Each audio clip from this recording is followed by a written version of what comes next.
podcast for curious mind.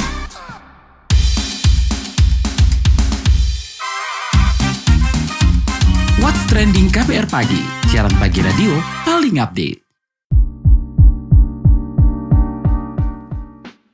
KBR Pagi, siaran pagi radio paling update. Selamat pagi, apa kabar kalian semua di hari Selasa 24 Januari 2024. Bersama saya, Lea Baneza, di What's Trending KBR Pagi pastinya.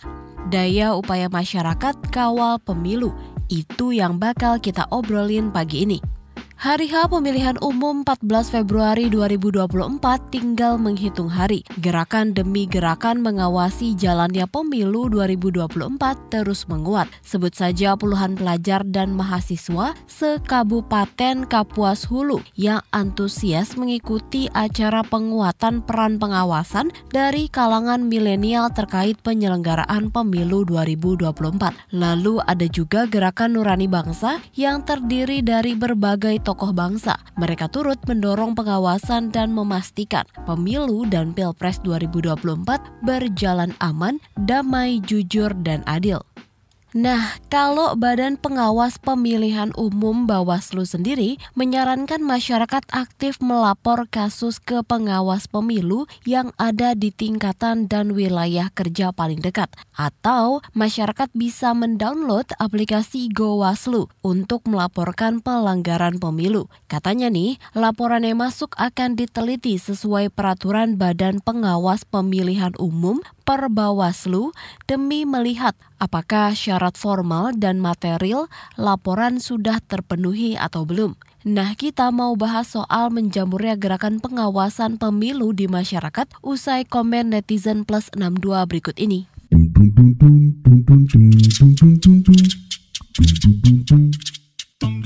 Kita ke komentar @udixx. Semangat perubahan semakin tidak terbendung di semua lapisan masyarakat. Kawal ketat proses pemilu hingga perhitungan suara. Lalu komentar @ikxx. Tetap kawal pemilu damai 2024. Waspada berita hoax dan provokasi. Hindari aksi pecah belah masyarakat. Sukseskan pemilu 2024. Ke komentar @stxx. Memilih itu atas dasar buah pemikiran dan isi hati. Bukan karena ada unsur paksaan. Apalagi hanya sekadar ikut-ikutan dan cawe-cawe. Pemilu jurdil tanpa ada kecurangan jauh lebih menenangkan dan membahagiakan. Insya Allah dua putaran Anies Mohaimin unggul. Lalu ke komentar @berxx. Gibran sampaikan bila ada bukti kecurangan pemilu sebaiknya lapor ke Bawaslu. @thexx. Berkontestasi dengan mentaati konstitusi dan tidak melakukan tindak kecurangan dalam pemilu, apalagi memanfaatkan kekuasaan. Bersama jaga demokrasi ala Ganjar. @3xx. Semua elemen masyarakat harus kawal pemilu agar bebas dari kecurangan. #Indonesia waspada pemilu curang. Dan terakhir komentar @sarxx. Mari kita kawal pemilu 2024 agar berjalan lancar dan damai. Masyarakat harus pintar memilih dan memilah informasi, jangan asal percaya. Harus dicek dan cross-check kebenarannya.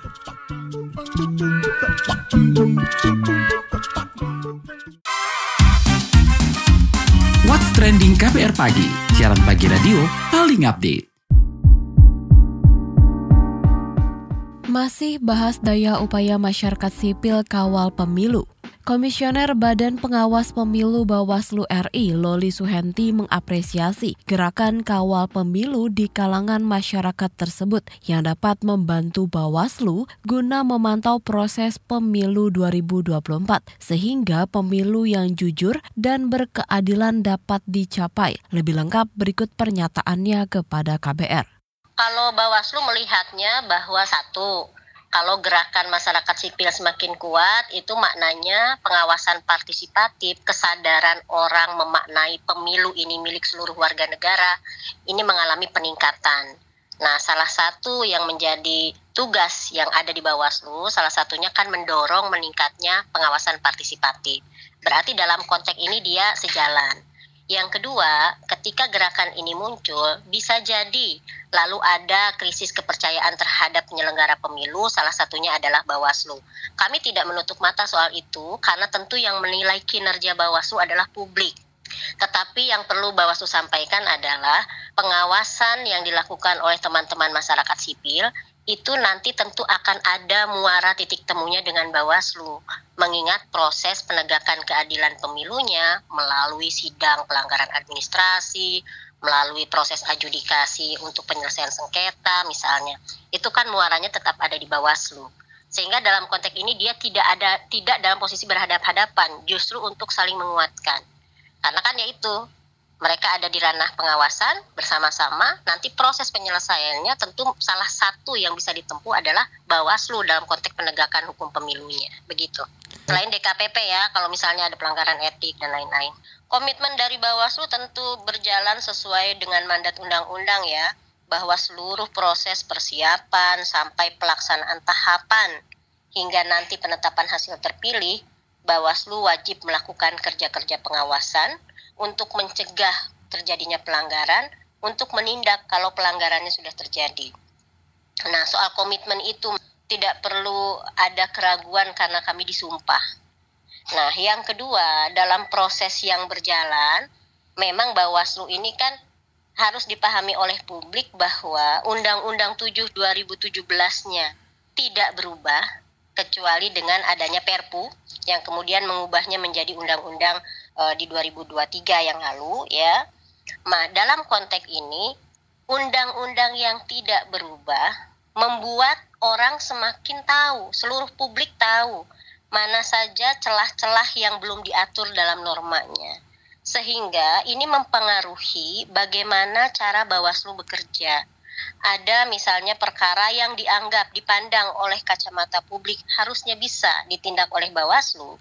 Prakteknya begitu menggunakan Undang-Undang 7 2017, dia tidak bisa dikenai karena normanya nggak ada, misalnya gitu. Nah, ini terjadi. Sehingga dalam konteks ini perlu menjadi evaluasi kita bersama bahwa dalam banyak hal Undang-Undang 7 2017 itu masih terdapat bolong-bolongnya. Sehingga membuat sebuah perkara yang menurut kita melanggar akhirnya tidak bisa dikenai sanksi misalnya. Nah, ini evaluasi mendasar yang harus kita lakukan, tentu pasca pemilu 2024. Lantas seberapa besar pelanggaran yang terjadi di pemilu 2024, juga bagaimana pencegahan dan penanganan pelanggarannya? Kita simak lanjutan pernyataan Komisioner Bawaslu RI Loli Suhenti. Kalau melihat dari angka persentase penanganan pelanggaran hingga hari ini, maka teman-teman bisa lihat, misalnya dia mengalami angka yang lebih tinggi dibandingkan 2019 saat masa kampanye, misalnya begitu. Jadi kalau saya nggak salah ya, misalnya sekarang saja sudah berproses dia dalam penanganan pelanggaran di masa kampanye itu, angkanya sudah melampaui 2019 di masa kampanye. Nah, sehingga kalau pertanyaannya betulkah angka dugaan pelanggarannya atau pelanggarannya lebih tinggi, kita bisa buktikan dengan data. Memang dalam konteks ini terjadi peningkatan yang signifikan, ditandai dari proses laporan yang masuk maupun temuan yang diproses oleh jajaran pengawas pemilu. Kami melakukan upaya pencegahan ya, jadi kami mengeluarkan himbauan kepada berbagai pihak. Pertama misalnya untuk bansos, Bawaslu menghimbau supaya seluruh orang yang berkontestasi dalam konteks ini tidak menyalahgunakan bantuan sosial yang memang itu menjadi hak masyarakat. Yang tidak boleh itu bukan melarang bansosnya. Yang tidak boleh itu adalah mencampur adukan antara bantuan sosial dengan kampanye. Artinya Bawaslu tuh ngingetin, kalau Anda mau bansos karena ini adalah hak masyarakat, maka lakukan bansosnya tanpa ada embel-embel kampanyenya. Begitupun sebaliknya, jadi yang tidak boleh adalah dicampur adukan. Nah, dalam konteks ini Bawaslu dengan surat himbauannya sudah menyampaikan ke berbagai pihak untuk ikut menjaga suasana pemilu kita itu tetap kondusif dengan informasi-informasi yang benar, dengan cara menyampaikan sesuatu yang juga itu tidak kontraproduktif, kayak gitu.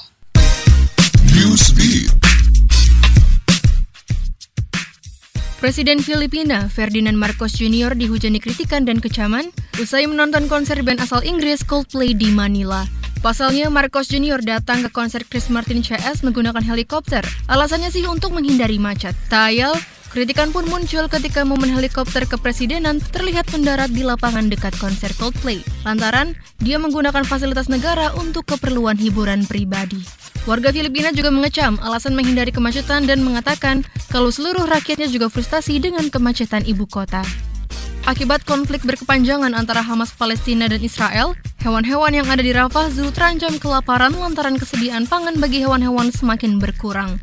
Saat ini pengelola kebun binatang di Gaza hanya mampu memberikan roti yang dicampur air sebagai pangan hewan. Mereka dikabarkan tidak lagi mampu memberikan makanan hewan karena harganya tidak terjangkau. Rapper asal Amerika Serikat Pharrell Williams membuat kantong sandwich atau pastry bermerek Louis Vuitton seharga $3.000 atau sekitar 51 juta rupiah per kantongnya. Harga mahal kantong sandwich ini lantaran didesain langsung sang rapper dan penulis lagu tersebut sebagai aksesoris fashion mewah kelas atas. Pharrell Williams belakangan dikenal sebagai salah satu desainer fashion Amerika. Dia pun ditunjuk sebagai direktur kreatif pria di rumah kode mewah Prancis tersebut.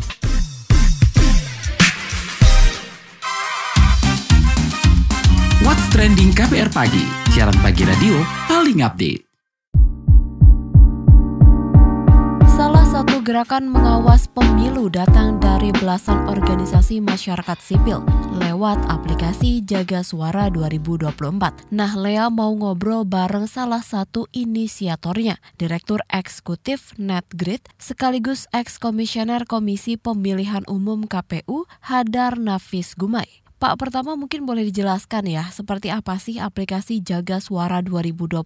Apakah ini melibatkan masyarakat untuk pelaporannya? Jadi memang kegiatan ini adalah kegiatan yang crowdsourcing ya. Artinya kita ingin berharap masyarakat luas itu bisa berpartisipasi.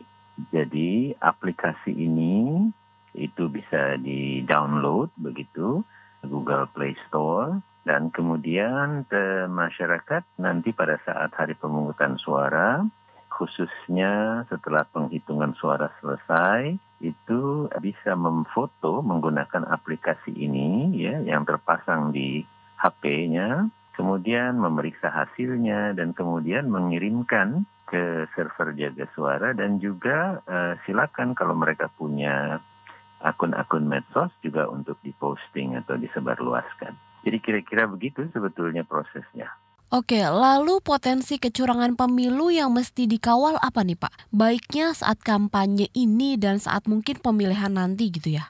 Ya sebetulnya kalau pada masa kampanye ini, pada dasarnya ya kalau ada kita lihat pelanggaran-pelanggaran ya kita laporkan ya.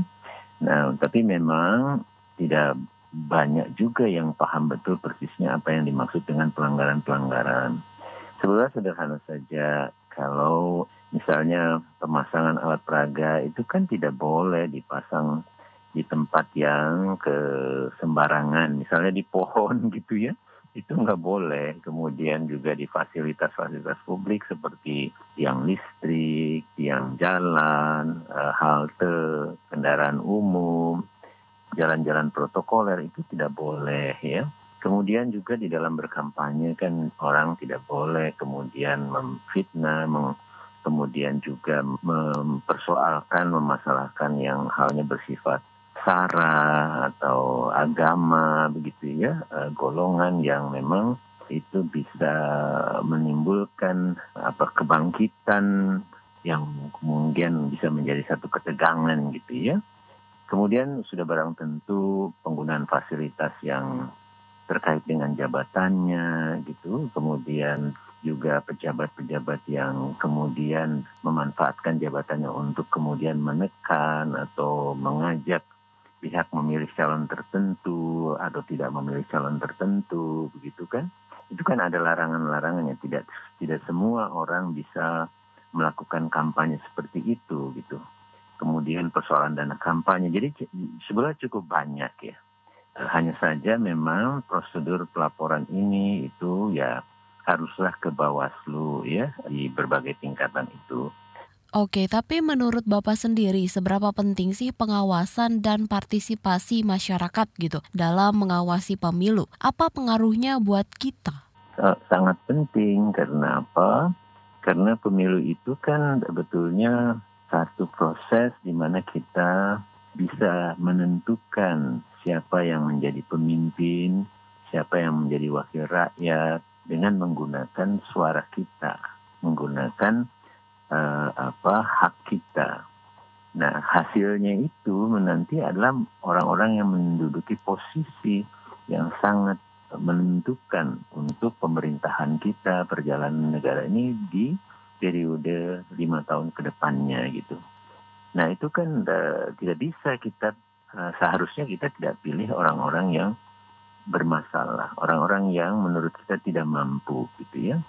Nah, oleh karena itu kita harus sama-sama mengikuti ini, memberi suara dan memastikan jangan sampai setelah kita beri suara atau dalam menuju kita memberi suara perjalanan tahapan pemilu sekarang, pemilu yang seharusnya jujur adil itu terjadi banyak kecurangan. Nah, dalam rangka untuk tidak terjadi banyak kecurangan, kita sama-sama perlu ikut mengawasinya gitu. Perlu ikut melaporkan jika kita melihat adanya kecurangan-kecurangan ini. Karena coba dibayangkan, kalau pemilunya curang, maka artinya yang terpilih orang yang sebetulnya tidak menang. Dan itu ya hampir pasti adalah orang-orang yang sebetulnya tidak tepat menjadi pemimpin kita gitu. Kalau pesan Bapak nih untuk mengajak pendengar turut menjadi pengawas pemilu ini? Kita semua harus bersama-sama mengingat, dan bila kita temukan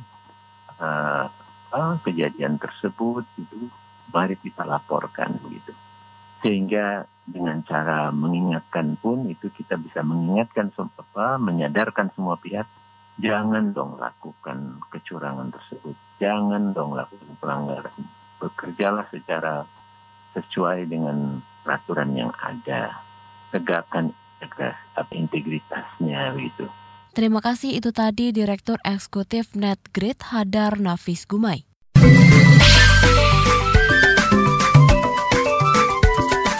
WhatsApp Indonesia.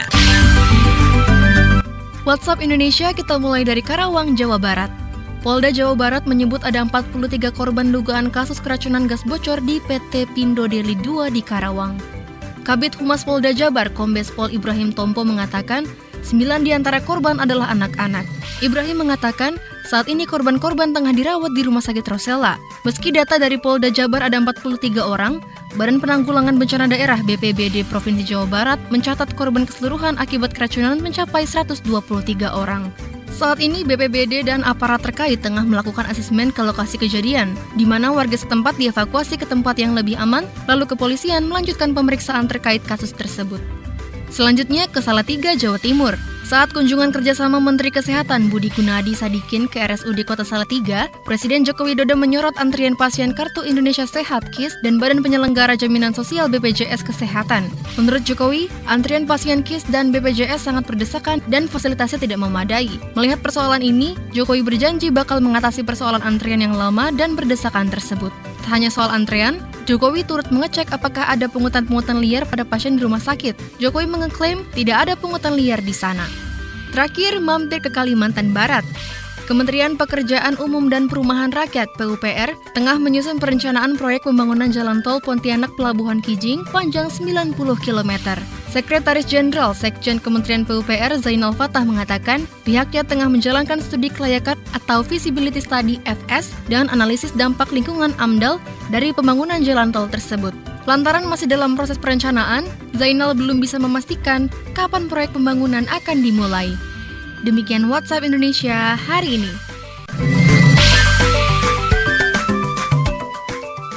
Terima kasih ya sudah mendengarkan What's Trending KBR Pagi. Jangan lupa terus dengarkan podcast What's Trending di kbrprime.id dan aplikasi mendengarkan podcast lainnya. Lea Beneza pamit, stay safe and happy, bye-bye. What's Trending KBR Pagi, siaran pagi radio paling update.